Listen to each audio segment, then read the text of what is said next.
guys, you're welcome to Coinspace with Austin. Today I'm going to be showing you how to identify support and resistance and place trades with it, and also while minding your price action and understanding how it works with support and resistance. Now follow me through. Now the first thing you have to understand while trying to mark your support and resistance is if you're trading on a lower time frame, you need to pick your support and resistance on a higher time frame, which also goes to making your analysis on a higher time frame instead of doing it on the lower time frame that you're actually trading on. So I'm supposed to be trading on maybe a 15 minutes time frame or a 10 minutes, 5 minutes, but now I'm going to be doing my analysis on 1 hour. I'm placing my support and resistance on a 1 hour time frame.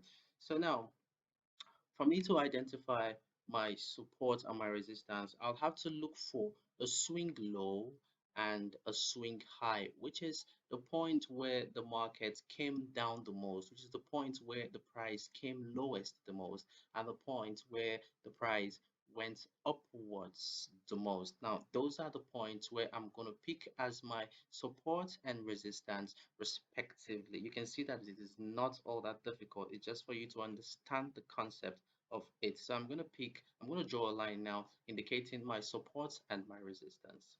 Remember, we're using this particular part of the chart as our point of analysis after the market has actually recovered from this point. So I don't want to use this point. I want to focus on this current point on the 1 hour time frame.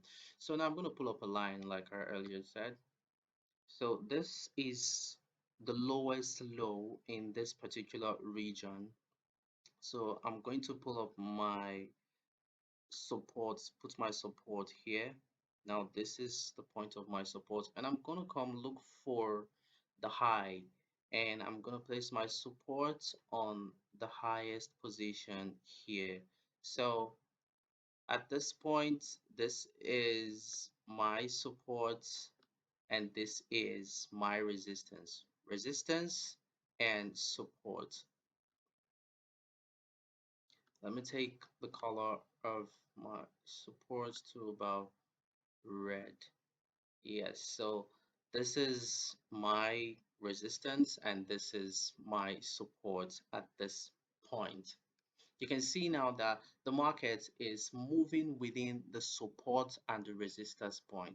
The support, everything that is happening right now, it's going on between the support and the resistance point, and that is where you have to be very, very, very technical about the market so you don't make mistake.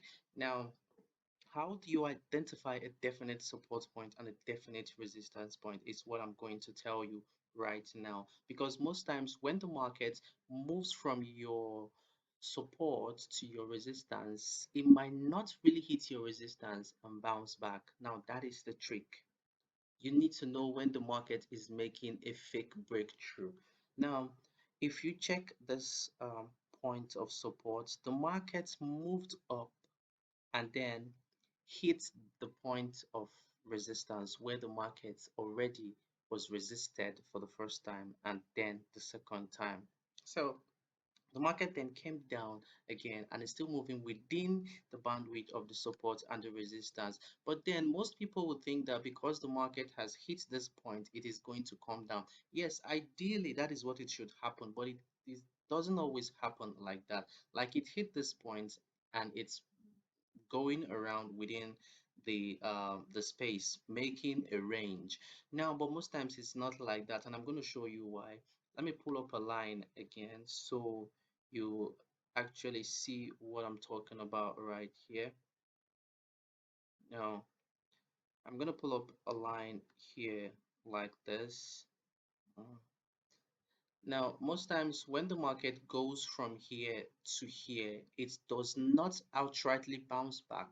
That is when you have to wait for the market to actually break through this point, break through this intersection point upwards, or return back or resisted backwards. If the price gets resisted backwards, then you know that you're going to be entering at this particular point. Do not always be in a hurry to enter at this point of resistance. No, Do not be in a hurry to enter at a point of resistance. This is very, very important. Always wait for the market to actually return down, for the price to actually come down a little bit for you to be sure. But before then, you already built up this your intersection line to actually also wait if the market is going to break through. So if the market breaks through, you still do not go in immediately. You wait until it breaks through reasonably for you to get back into or get into the market rather.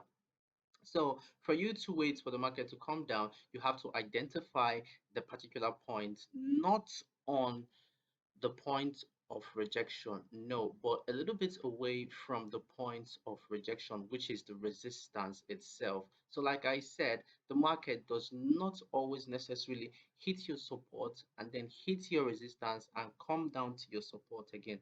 Most times it happens like that, but most times it doesn't happen that way. This is basically how you can identify your support and resistance and trade with it like a pro without making much loss. But of course, you have to be consistent and studying it as well.